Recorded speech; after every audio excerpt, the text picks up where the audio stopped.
When it comes to commercial snow removal, look to Tovar Snow Professionals. With the largest snow and ice management fleet in the Midwest, Tovar delivers top-notch commercial sidewalk and parking lot clearing services, even in winter's worst weather conditions. With their 24-hour live office staff, certified meteorologists, and personal service, they are leaders in professional snow removal. To get a free estimate for snow removal on your site, go to baseball.tovarsnow.com or call 844-GO-TOVAR. That number again is 844-GO-TOVAR. Tovar Snow Professionals, Chicago's snow plowing leader. Tovar is an equal opportunity employer. We're Cubs fans helping Cubs fans at Stewart's Cubs Cave parties. Everybody's in for giving back to those in need. We're going to Club 400. Club 400. We're going to Club 400. Club 400. We're going to Club 400 Radio. All right. The Club 400 podcast is on the air. We are back. Are we back for good, William, or we what? Are back and better than ever. I mean, we're Ready to rock like this do an thing. episode, take 3 weeks off, throw in a rerun, It's wait 2 more weeks. You know what it reminds me of a little bit? The quarantine. Yeah. Right? We're getting better. Oh, no. We got to go back. Isn't that with life in general, you know? Yeah, lately? everything in life. So anyways, it's great to be back, and I'm going to announce right off the bat, we got an event coming up, William, which you can't be at, which really sucks. I know. Can't make them all. And we announced it yesterday, actually, and we're going to tell you all about our times at the Wrigley View Rooftop, our experience up there. But we have an event August 13th, which is next Thursday. Cubs versus Brewers, 3:05. Wait, the Milwaukee Brewers? Yeah, the Brew crew is back in the house, buddy. Yeah, they're hurting right now too. They are hurting. The center fielder quit. About hurting is Yadier Molina right now, huh? He's out. Oh, jeez. That's a hit for the Cardinals. He's automatically gone for 2 weeks, basically. Right. Good for the Cub. That's why it's going to be a weird year. You never know who's going to go down, and there's going to be a lot of things that happen by the time these 60 games are over with, and hopefully we'll get to watch all 60 of them. But yeah, I'm really proud to throw this event. It's probably going to be our only event we throw this year, most likely. So I was glad to try to do something for the club and for all you guys out there. And I know it's a Thursday. I know it's 3 o'clock, but it had to pretty much go by availability and cost, because you're paying, no matter what, you're pretty much paying $250 to get up there, no matter when, at the minimal. Like Fridays and Saturdays are even higher, $350, $400, and you got to remember they make all those taxes on top of it. So it's more than what they advertise when you check out. So yeah, we're gonna have a great time. $250 gets you in the door, and we're gonna hopefully the weather. And let's rock, guys. Club 400, an event in quarantine, pretty much. So, and the Club 400 rooftop. Right? Social distancing rules apply, and we'll talk about our experience up there, William. But I want to talk real quick about opening day, my experience for opening day. And I want to tell you, and I wanted to talk to you, William. It'll phase into that about the mood of Wrigleyville nowadays, especially during games. So yeah. I was lucky enough to get on a rooftop from our good friend Tom Warman, who actually represented one of the rooftop owners in one of the lawsuits against the Cubs. So because I think they won, okay. This guy likes Tom a lot, so he gave us some access to his roof. So it wasn't open, and obviously the views weren't great, but we were up on a roof for opening day. And I'll tell you what, as much we had a great night and everything, but it was kind of almost a very awkward, sombering moment. Something I hope I never, ever see again. I mean, you're talking about opening day on a roof, and all those roofs are not full at all. A lot of those roofs have been bought out by sponsors, and they're not packing them up there. I think they're also all trying to social distance, too. Exactly. So even if you guys look on TV, you're not going to see heavily populated roofs. So to be up there to watch it was a somber, surreal experience. Like I said, one that I was happy I got to see in a weird way, but nothing I ever want to do with it again, you know. Well, it did inspire you to go, though, again. Well, yeah, I mean... which is where we found the Wrigley View Rooftop. Yeah, exactly. So anyways, yeah, I wanted to go to a game, and I wanted to actually see the game. So I did my homework. Well, actually, William, what did we try to do? The day after opening day, you came down, and I said, William, we're going to go sneak up on a rooftop. And I said, I got game, pal. So I took 200, like 10 20s out of my pocket, like $200. And I'm like, I'm buying us up on this rooftop. But you watch my moves, man. So we went all the way to the back. They were impressive. We went all the way in the back. And I said, how you doing? We're checking in. And then they're about ready to stamp us and check our IDs or whatever. And then they said, well, what's your name again? And I was like, well, I didn't actually buy a ticket, you know. And she's like, oh, you need to buy a ticket. You got to buy a ticket 24 hours before. We can't do that. I can't believe that woman who did that. Oh, Betsy, come on. Come on, Betsy. We'll talk about Betsy in a minute. But anyways, it didn't work. My game didn't work. It did not. It was close, but, you know. And we basically walked down the street, and we went to Rizzo's bar where we met Rob and Ange and hung out there. We had a little cabana. Yeah. It was awesome. And there was what? It was hot. William, was there more workers than there were people there? Yeah, it was sad. That part of it was sad. It really was.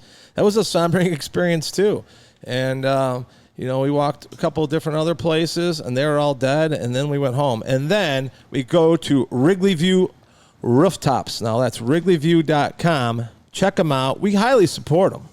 Oh, we're big fans. Yeah, so they're the ones right next door to the fire department. Exactly. It's 1050 Waveland Avenue. 1050 Waveland Avenue. The building right next to the police station. Is it police? I thought it was fire. Oh, fire station. Sorry. Yeah, fire station. Right next door to it. Yeah. So we go in the back, and sure enough, it's Betsy, the one that said, no, you guys can't come in here. Who do you guys think you are? And I'm like, here, I got $200. Let us up.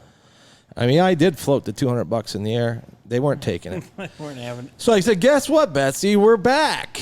But this time we're on the list. And, paid for tickets. And basically, me and William went up to the rooftop. We told them about Club 400, and then... but let's talk about the rooftop. We went on the rooftop. What did you think of your rooftop experience? Oh, my gosh. You know what? I've only been on the rooftops a couple times. You haven't been up there a lot either, right? You Hardly ever. I'm be honest with you. I'm not a big rooftop fan because when I go to the game, I want to be like as close as possible and into the game. Yeah. So I avoid it. But for the people who are going to the game just to socialize, it doesn't get any better than the rooftop, though. Well, yeah, exactly. So we went up there. They were properly social distancing, so it was every other row. You had to wear a mask until you were seated. Right. You know. So anyway, there's like 3 levels. Yep, 3 levels. 3 levels, and everybody was really well spread out. Of course, they only had about a quarter of the people that they normally have. But and nowadays too, let's face it. When you're out in public, it's not like it used to be. People are kind of more standoffish now, which they should be. Right. I mean, but it's just not that same old feel. That feel that I miss and I long for, man. But yeah, I mean, it was like 3 levels, and I had been to this one rooftop. I've only been to a rooftop a couple times. I was saying, and I was at this one actually twice before, and they didn't have the top level, and that's where you and I kind of started. Was at the very, very top, and the view from that was incredible. Absolutely incredible. The view of the field. Oh, yeah. Except it was, again, sad because there was nobody in there except our good buddy John Benedict, who's knocking it out of the park, which, by the way, if you notice, like, John's isn't here now. Well, John got kind of big time for John's us. John's kind of a big deal. I know. We're watching him on TV right now. I mean, John used to call me all the time. Twine. John used to call me all the time. Now I can't get John to call me back. You know? Right. So that's just how things change here. But that's what happens when you become the Wrigley organist. But I mean, we're definitely proud of him. He's done. Yeah. I mean, he's doing great. You know, I mean, he's got to watch not all the games, but most of all of them from the best seat in the house. So, all right. So we're on the rooftop. We'll go to the top level. Tip for those of you who might go and who are going next Thursday: grab a seat right away. If you have a jacket or something, throw it on there. Because you're going to walk around and socialize and stuff, and we couldn't get a seat. Yeah, we could not get a seat. Which turned out to be fine. But the idea popped up during that. You're like, we got to have a Club 400 event here. Exactly. And then started talking to people who work there, like the manager, Mike. I said, hey, do you know who we are? Do you know? We have our own beer. We have our own beer. Do you believe that, William? Club 400 Ballpark Lager is a beer for all 9 innings. Take me out to the ball game. This crisp, easy drinking lager is perfect for a summer day amongst the bricks and ivy. Crafted at Crystal Lake Brewing, this beer is clean and refreshing with minimal bitterness so that you can celebrate a W in style. From Club 400, Cubs fans helping Cub fans. This baseball brew can be found at most places that sell beer in Northwest Illinois or from Crystal Lake Brewing. Beer master Ryan Clooney. Enjoy a beer or 6-pack today, and please remember to drink responsibly. Did I forget to tell you, William? We have our own beer. Were we supposed to drink responsibly? Because I don't remember. If you call, tell them our car, we actually drive it. We actually drink responsibly because we had a car. We had a car drive us back. And when you call the guy up who was supposed to pick us up at 12 o'clock, and then you tell him 1 o'clock, and you ask for another half hour, then you get in trouble. So, by the way, I would like to tell you guys, too, one of the treats of being on that rooftop before we go tell you about the rest of the fun of that night. But Buena Beef actually caters it, and they did a hell of a job over there. We almost fell over when we walked in. We're like, what? I was like, That's oh, my God. Great. Free beer and Buena Beef. And not just beef, but they had the beef, the sausage, the meatballs. They had... Yep. And they all kinds of stuff. They're wearing masks, and they package it up real nicely for you. They give you your condiments, and they put it in a case. As you can eat. Yep, and keep going back. I went back a few times. That's my only regret from the whole night. I wanted to get some combo thing, and I forgot to go back down there. But anyway, so we're having a good time. We're having a real good, really solid time. And this, like I said, this is one of the reasons why I don't like the rooftops. And let's just go from there. One of the Mike from Wrigley View Rooftops said, hey, the owner that wants to speak to you down on the 3rd floor. So that was in the 3rd inning. Third inning. And that's when our whole night changed. That's when we didn't go off the 3rd floor again, which is basically inside. And that's when we had to call our driver twice to delay him. We never left the 3rd floor. We did not. And it was so much fun, was it not? Can you tell me, if you were to describe Aiden, the owner of that rooftop, what would you say about him? Aiden is the best. There's no other. He's straight from Ireland. He's the owner of the building. He's the best. Actually, when we first got there in the 3rd inning, he was sitting there like you might not get 3 words out of him. Yeah. By the time the 8th rolled around, I think we were dancing with him and stuff. I'll tell you what, we were having man. the best time in the world. Sometimes in life you meet someone you never met, and you're just like, why haven't I hung out with this guy my whole life? Right. That's how I felt with Aiden, Right, and Betsy, and of course Betsy. I mean, the whole staff over there. And you know what? Here's the thing: we're doing a rooftop party up there. Great. This is not about that. I'm talking about overall. I'm hoping to establish a relationship with Wrigley View guys and Aiden, and we can do something once a year, maybe in the rooftops, and throw a nice party and benefit somebody in Chicago or something like that, So here's my favorite part. When we were talking to Aiden about he's been there 25 years. I believe something right around there, right? But his motivation to do this and stuff, and it's not for the money. Right. He said he doesn't even make that much on it, He's a people person. He loves people. Yeah, he does. And he loves baseball.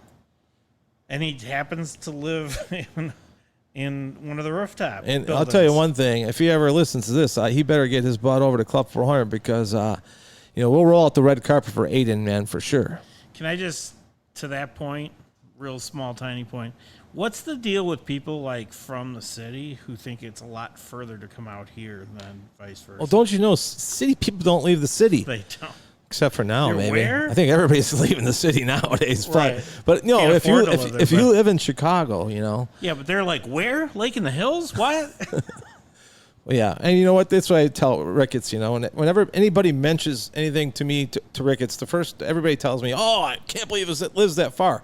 But I say, Tom, I go to your stadium 40, 50 times a year, So let's take a quick break, and then we'll talk about Betsy. Baseball's America's pastime. Baseball. You're listening to Club 400 Podcast, a show about Cubs fans for Cubs fans. Be sure to follow us on social media. We're active on Facebook, Twitter, and Instagram. All right, let's talk about our friend Betsy. Betsy. Have you ever met anyone like her in your entire life? She's a socialite. She is. I've met a few, but I've not one like Betsy though. She knows everybody. She knew a lot of the same people. And you know why she knows everybody after spending an evening with her. Exactly. She's one that, just like Aiden, they leave an impression on you. You know? I mean, oh my God. I'm kind of finding myself hard to describe what went on to make it so fun. It was like awesome. It's like long lost family that never met. Yeah, and they had family members coming in. Like the whole time we were there, right. It seemed like it was just family. Yeah, it seemed like it was all one happy group. And then if you notice, all the workers came down there and right. came out and hung out too. So yeah. I think everybody did feel like, and that's the feeling I got the whole entire time I was there. That's how they treated us. And then the best thing, of course, overall was the next day when they were calling, like, where are you guys? Like we were supposed to come back the next day. It's like, do you know I live in the northwest suburbs? But yeah, join us for that rooftop. But our experience was great, and there's not that many games left. If you can, okay, Club 400 tip. Are you ready for a Club 400 tip? I am ready. We need a soundbite for that for yeah, future. Yeah, because I got a lot of good Cub tips. You do. So we need to get a sound. Okay, make sure we get one. All right. But you didn't hear it from me. But the lot on Gray Street, if you go all the way to the back, no one's watching. That's my tip of the week. I'm not going to say it again, buddy. Act as if you've been there before. That's the only thing. Yeah, exactly. Just pretend like you belong there. But if you go out there, be prepared for something like you never seen. Kind of depressing, but we all need to get our fix. I got mine. You got yours, William. But yeah. Oh, by the way, we spoke with Mike Gomo from Joey's Song. We're going to be having a fundraiser for Joey's Song, which our friend Mike Gomo, who supports Club 400 100%. Yeah, he's been on the show before. Exactly. A long time ago. He was on the Fantasy Camp show with us. Yeah. Right. And Mike's become a great friend of Club 400. And I consider him a partner, Yeah, he's a great You know guy. what? And the funny thing is we have a lot in common. Club 400, the reason why I named it Club was because of music, my passion for music. And Joey, his passion was for music. So they're trying to raise money through music for epilepsy. Which I believe his son passed away from. Yep, yes. exactly. And Mike does a wonderful job. He's just a really, really good human being. Yeah. Mike is an outstanding guy and one of those guys that I'm really happy I got to meet through Club 400. So we'll be talking about that down the line. September 16th it is. Put that on your calendar. It's going to be virtual as far as the music. So you'll be able to watch this from wherever you're at. Right. But we're talking about maybe pulling something together. Yeah, we want to help raise some money for epilepsy. Yeah, so. For Joey's Song, for sure. And you'll be hearing about that down the line. And, as you guys all know, we are family here at Club 400. And one of our major guys that I love a lot, Noah Ramos, lost his father, Aurelio Ramos, to cancer. And he was actually, today was the day that they said goodbye to him. And I want to tell you something, William, from the bottom of my heart, man. I went to his wake. And what I saw when I walked into that room, which, by the way, we walked in and the guys are like, you guys are going to need to, pay your respects and go. I mean, there's too many people in here, And I walked in, and I've never been to an awake like that. Just first of all, everybody decked out in Cub stuff because of his father's love for the Cubs, And he came to Club 400 3 or 4 times, and everybody was there to be with each other. And it seemed like nothing I've ever walked into before, where it just seemed like one big family in there. And they all wanted to be with each other. Even though they couldn't, they had to be. So yeah, Noah was going around trying to control the crowd and make sure everybody was socially distanced. Everybody was wearing a mask and everything. People, it wasn't like it was like anything, but it was just, everybody wanted to be there to say goodbye. One thing I couldn't help notice was all the pictures at Club 400 on the video screens and throughout the different layouts. And I'll tell you what, it made me leave that night, get a little fired up more than normal. It made me realize that, it's not just the people who we raise money for, it's the people that come here and the good times we share together and what we're all about. It's Cubs fans helping Cub fans. And, I just want to make sure, Noah, we support you 100%, and we love you, buddy. All of Club 400 is thinking about the whole Ramos family. Exactly. And I'll tell you what, Noah had a special bond with his father. When you saw those together, you knew they were best friends. So we'll have to get Noah out here soon. I did invite him to the rooftop. I don't know if he's going to come, but he's obviously welcomed. So we'd love to see him. And hopefully we don't have any. Let's concentrate on the good stuff. How about those Cubbies, William? Holy cow! Isn't that kind of funny? This podcast is like 25 minutes long. We haven't even talked about the Cubs. And by the way, since we've been on, they took a 2-1 lead. Yeah, there we go. And what are they? 8-2 right now. 8-2. 8-2 as of tonight.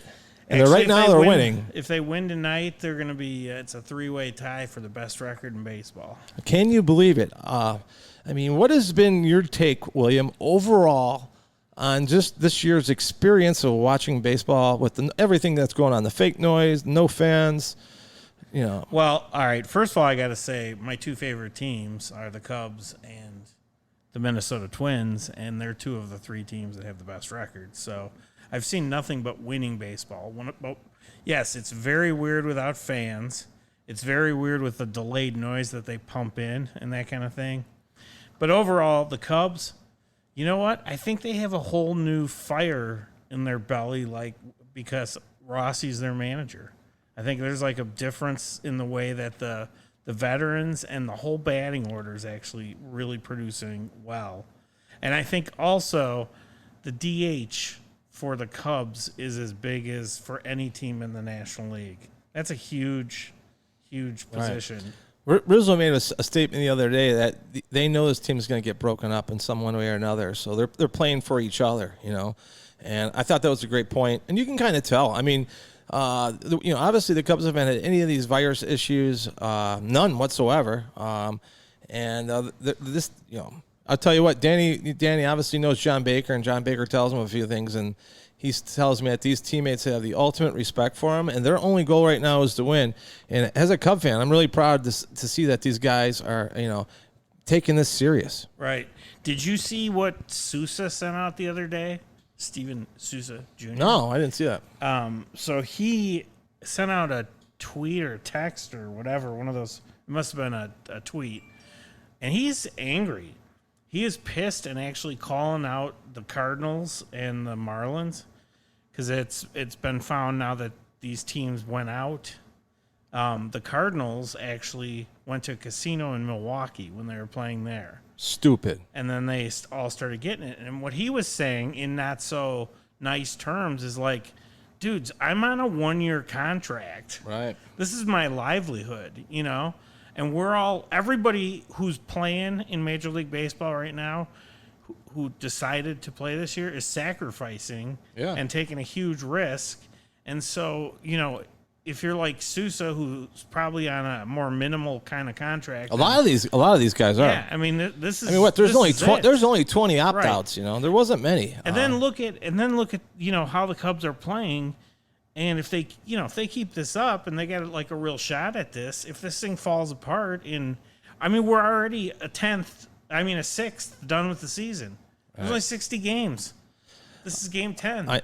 I've been watching, except for the ones I actually go to. But on TV, I've been watching every minute, every out, every pitch, and I've been enjoying the hell out of it.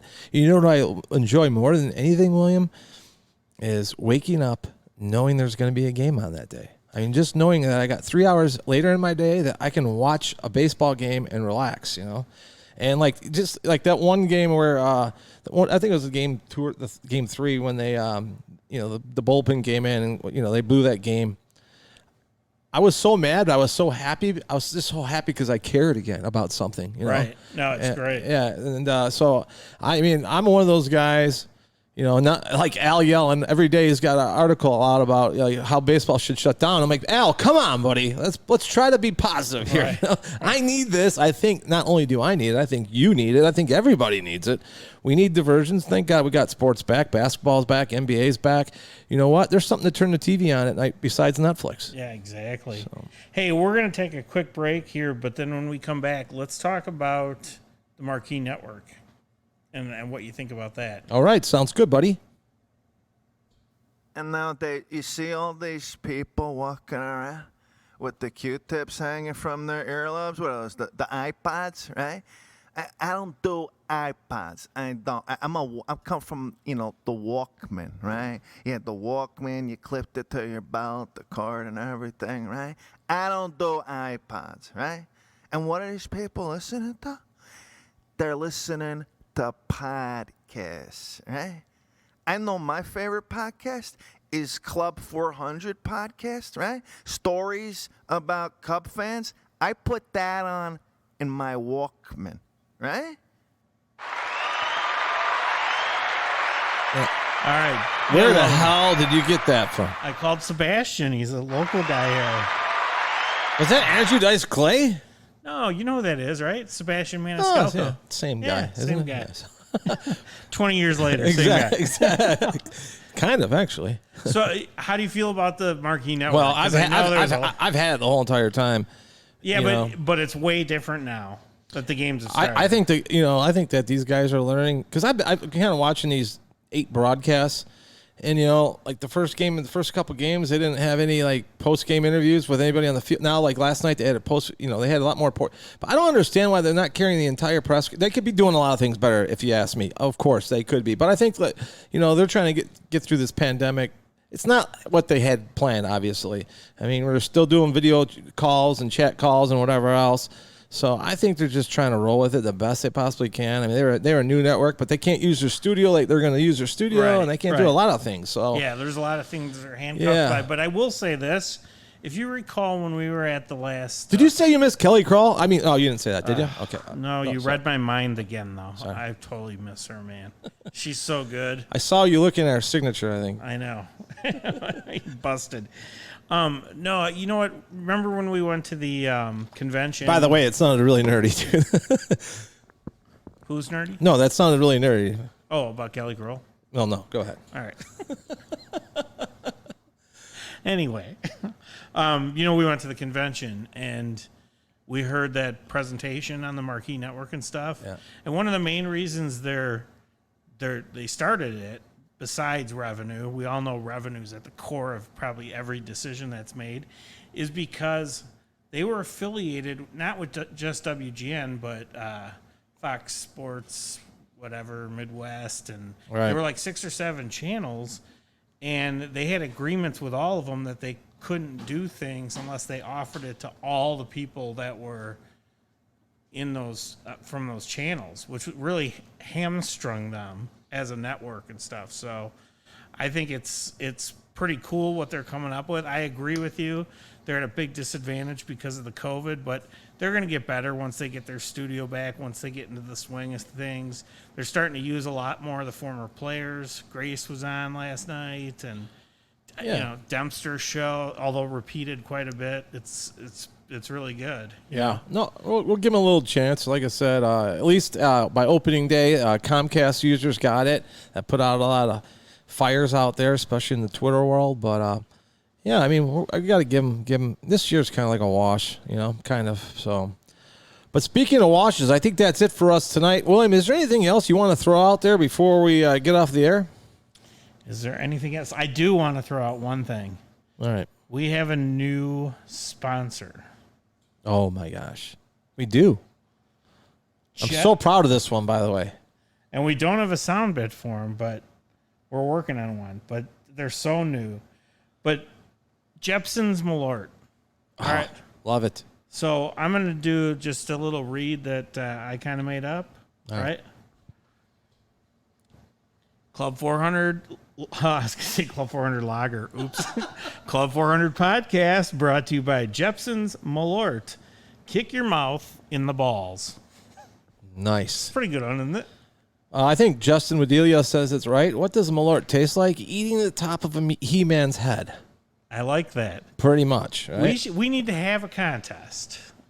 I think we'll post something on Facebook this week, and we're going to ask people to give us their best, funniest description of Jepson's Malort. All right, let's do it. And then we'll weave that into future shows. We'll do that, and then we'll also send you out a swag bag because I got like 7 of them. Okay. So, yeah. So maybe if the saying is really good, maybe we can get with Obvious Shirts and have a shirt made up with the best tagline. And by the way, it was Joe's birthday last week. Happy birthday, Joe! Obvious Shirt. All right, one more thing. Crystal Lake Brewery, Club 400. We're gonna do some official merch real soon. All right, even some limited edition stuff. What? And news to come, right? Lots of news. All right, we'll see you next week. We will be here next week, I promise you. Even if we have nothing to talk about, we will be here. We'll have we're going to talk a little bit more about baseball, but our experiences. And, well, you know what? We'll probably air our next one after the rooftop game. Go Cubs, go. Thanks, guys.